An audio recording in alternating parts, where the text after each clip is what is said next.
Good evening and welcome to my eighth podcast and also the YouTube. You can see it on YouTube. And I'm going to be talking to you about part two for the treatment of agenesis. As it mentions here, we are going to be focusing on implant replacement of agenesis of permanent teeth. And in this, let's recap a little bit about what we left it at. And I want to warn if you are not a dentist and you want to watch this, there is some surgical pictures, and it's important because in this podcast, I'm trying to reach both patients, public, and as well as the colleagues, because they know how to refer and what's the right treatment to give for the patients. With that in mind, I'm sorry about that if you are not a dentist and you find it a little bit offensive, but that's the part of what we do day in and day out. It's it's an important topic for me from all of them. I do very extensive surgeries, but I find the agenesis treatment, especially in the anterior area, to be one of my favorite, but also one of the most challenging, because you're dealing with a teenager, you're dealing with the parents. Teenagers' compliance is a big problem. Finding their growth is another problem. When is the right time? And as we know that male do mature, not mentally, I'm talking about growth a little bit later. I know it's a jab for the boys, but that's okay.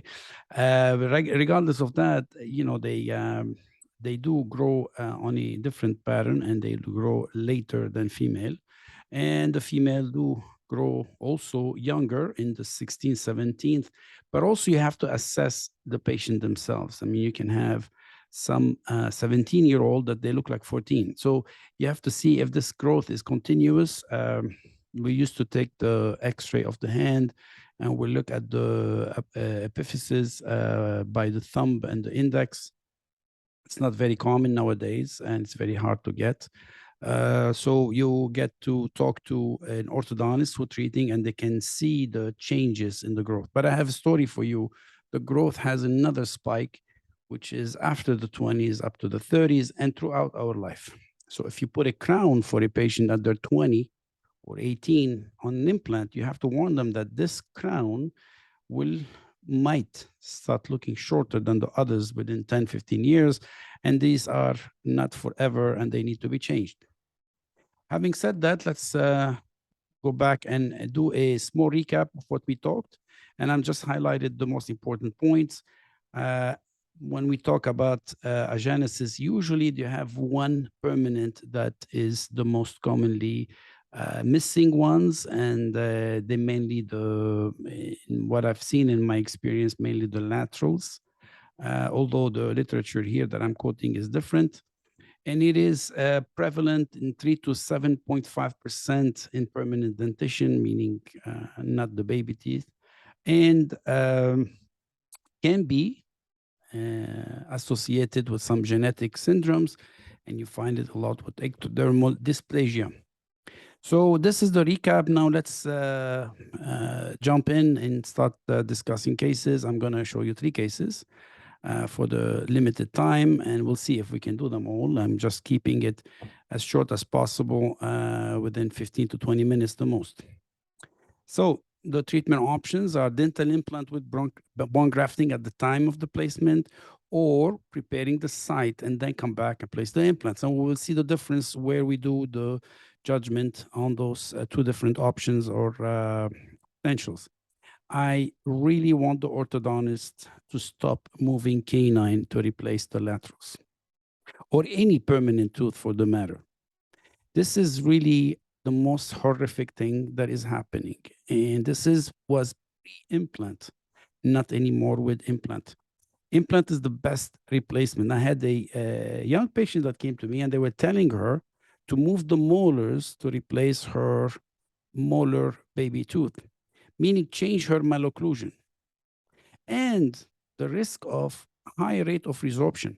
Now, if you take the canine to replace the lateral, that's even worse, because you have such a proeminent root. It will lead to a resorption of the buccal plate, most of the time they are thin phenotype with orthodontic treatment, you are asking for a disaster. So please, please, I urge you, and I urge the patients, if you go to a dentist or an orthodontist that suggests for you that, please leave them as soon as possible.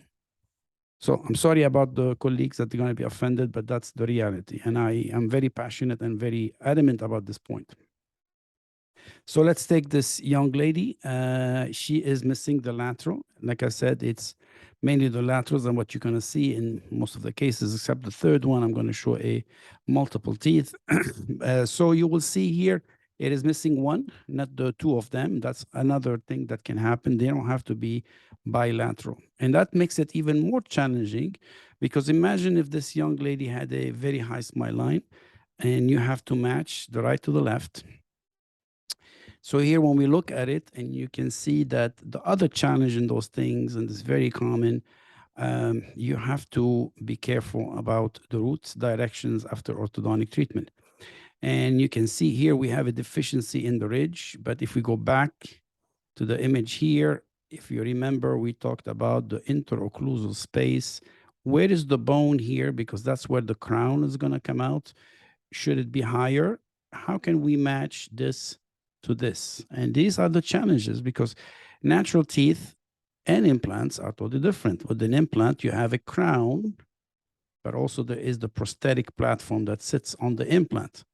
So you need to take all of these into consideration in order for you to place an implant in the right direction and end up with a proper length of a tooth, because once you place the implant, you're married to that implant.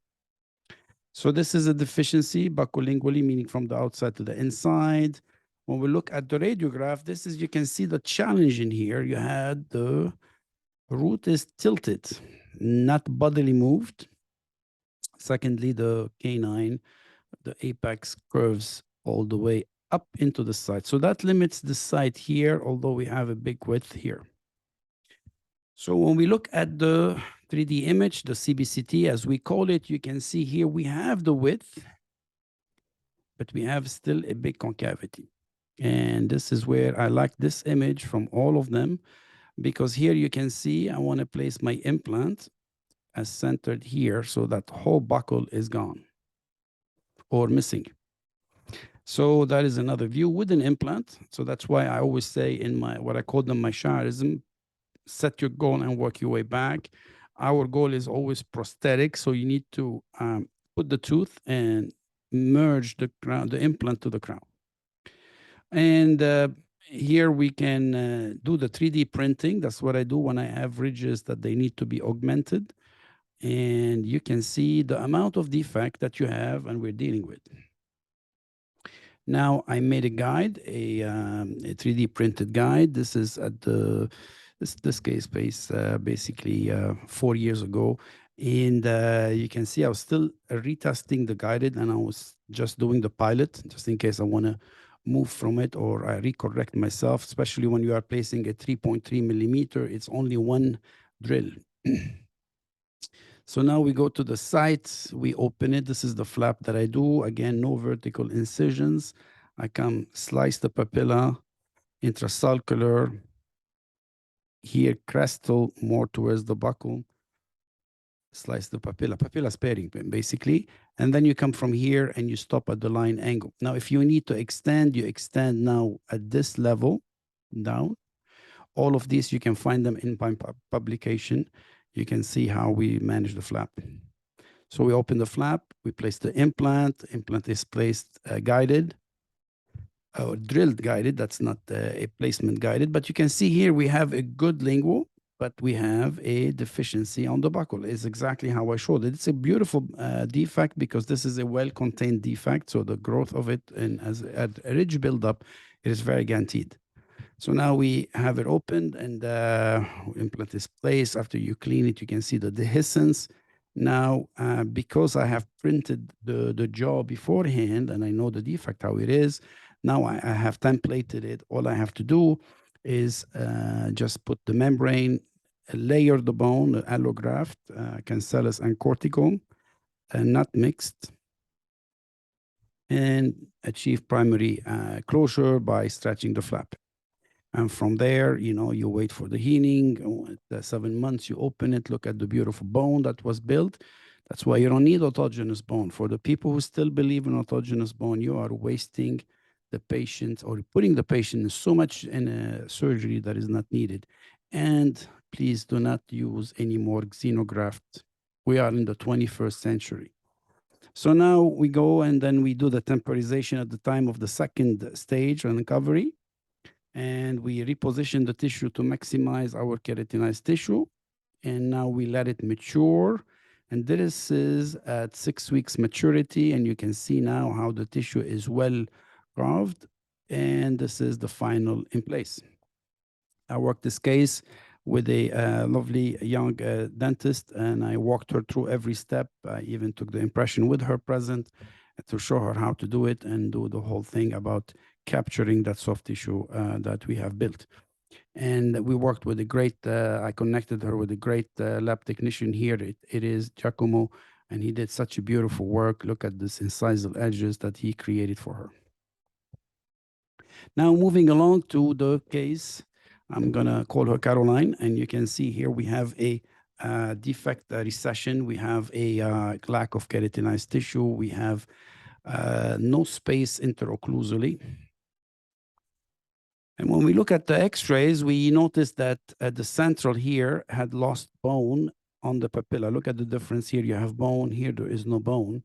And I warned the patient that we might have a little bit of recession, and it's very hard to recover, but it will fit with her length of the teeth because we are looking at having her also veneered in the anterior.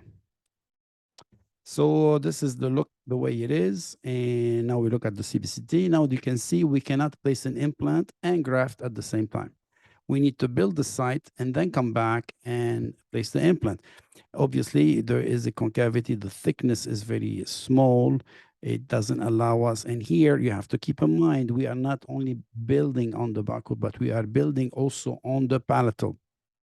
This is for people who want to get involved in surgeries. The palatal is as important as the buccal. That's why I set my goal, the implant, and then see how it is. If it is prosthetic driven, your goal is to be screw retained, and you can see that you need to build the lingual as good as the buccal. Now, these are comparatively the right and left. Now, this is the 3D printed. That's why I do on all my cases. You can see, again, let's do it again. And you can see the defect. And look at the nasopalatine and look at the lingual deficiencies. Now, when you print that, you can also look at it from a different perspective. You can see exactly how you see it on the rendering. And this is the defect and nasopalatine, as I mentioned before. So now we compile the soft tissue to it to see how much we need to build. And you can see it here. And look at the amount of interocclusal space. Is it only soft tissue or it's only bony also? And we notice that it is a combination of both, but mainly bone, soft tissue. So that's what I mean by interocclusal. So all of this turned to be soft tissue, as you can see it here. And the placement of the implant, prosthetically driven. I set my goal, worked my way back, and then you can see that I need to build all of that bone on the lingual. With that, I see the volume that I want. I template the site. And then we go and we open, and this is, I combine the flap. This is the nasopalatine. And again, I apologize if there is patients watching, and that I will enucleate the nasopalatine. And now we go ahead and we build the bone using a allograft, cancellous and cortical layered, plus the resorbable membranes. Stretch the flap, achieve primary closure. This is at 7 months. You can see the rendering to show you. And you can see the amount of bone that we were able to grow, both buccal and lingual. And now we go ahead and we use the guided. And I want you to see how much bone loss she has on this. And that's what will lead to recession. As I told her from the beginning, we place the implant and we verify based on the ITI that it is 3 to 4 millimeter from the adjacent teeth CJ. So we compiled all of these things at the same time of preparing for the guide.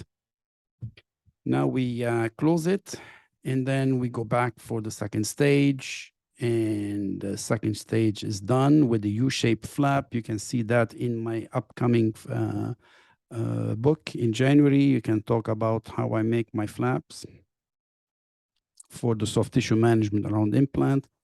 And we temporize. Always temporary is a very important phase, and we let the soft tissue mature. And this is the result for Caroline. And you can see comparatively from where we started to where we ended. She's happy. We see her for every 3 months. This is at the 3 years follow-up.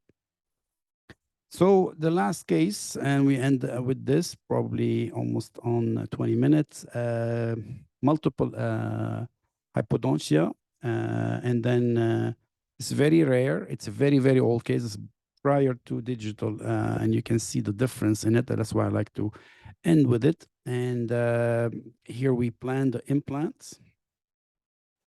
And when we plan the implants, that's the time we used to do the wax up over the model in stone. And then you can see the wax up where I want them. This will be my guide, the suck down. The suck down will be made from this one with the length that I need. This is for the posterior and the wax up of the posterior. So now we go ahead and we plan on the scan. You can see that we have a buccal concavity. So we are going to achieve both. We're going to do the implant plus buildup of the bone at the same time. Again, you can see this is a very old case that dates over 15 years. Sorry, I lost touch with the patient, but I'm trying to get her back. Nevertheless, this is when we used to do the suck down guides, and you can see how long I've been doing this therapy and how I have evolved it with time. And I created little things here and there, and I shared it with a lot of my colleagues that took my lectures. And you can see here, I use the burrs for the crown lengthening, and I trimmed out the bone to create that space. That is very important. Look at where that wax up is going to end up here, and I need that prosthetic of 2 to 3 millimeter.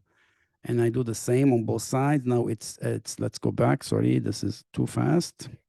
You can see here how this osteotomy is done properly. Now you place your implant using the guide. Today we do them more eloquently than back in the days. And nevertheless, we put them, we build the bone on the buccal, and you can see how old is this case. You can see it from the implants. This is a Straumann. When back in the day, the Loxim was not detachable. You had to unscrew it out, and that's why I'm saying this case is over 12 years, because they don't make those things anymore.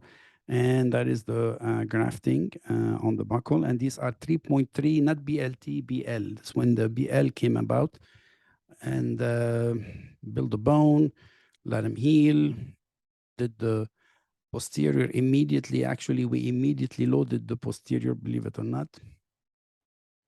And you can see the temporization. And then we let them heal. And then we moved to a final. A couple of years later, I was able to get her. That was, I guess, in 2014. And that was the last time I was able to see her. So this is the final on both sides and on the anterior. Very happy when she came. She was so happy. This is what makes me enjoy what I'm doing. And that's what I told you. I love this kind, because this is where you really change somebody's life and you can feel like you have improved them to the better. And with that, this is a radiograph of a few years after that to show you the bone adaptation, which is wonderful. And I look forward to see her again. I am going to push more harder. And with that, I want to end the treatment of agenesis. I hope that you enjoyed it, and I hope that you have more questions or answered your questions. If you have questions, please don't hesitate to reach out to me. You can find me on the social media, and you can send me messages, and or you can reach me on my on the office email, info@edgardlchar.com.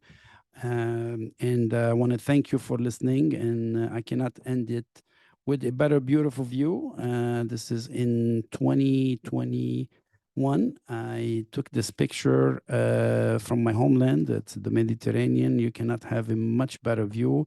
This is where my father comes from, the north of Lebanon, and it is beautiful, peaceful. You can never replace this beautiful imagery, especially when today the temperature in New York it is 30 degrees Fahrenheit. You will miss the Mediterranean. Thank you so much for attending my podcast, and I hope that it was fruitful for you as it is for me. And with that, I want to thank you again, and I look forward for more to come and to share with you more of my experience in 28 years.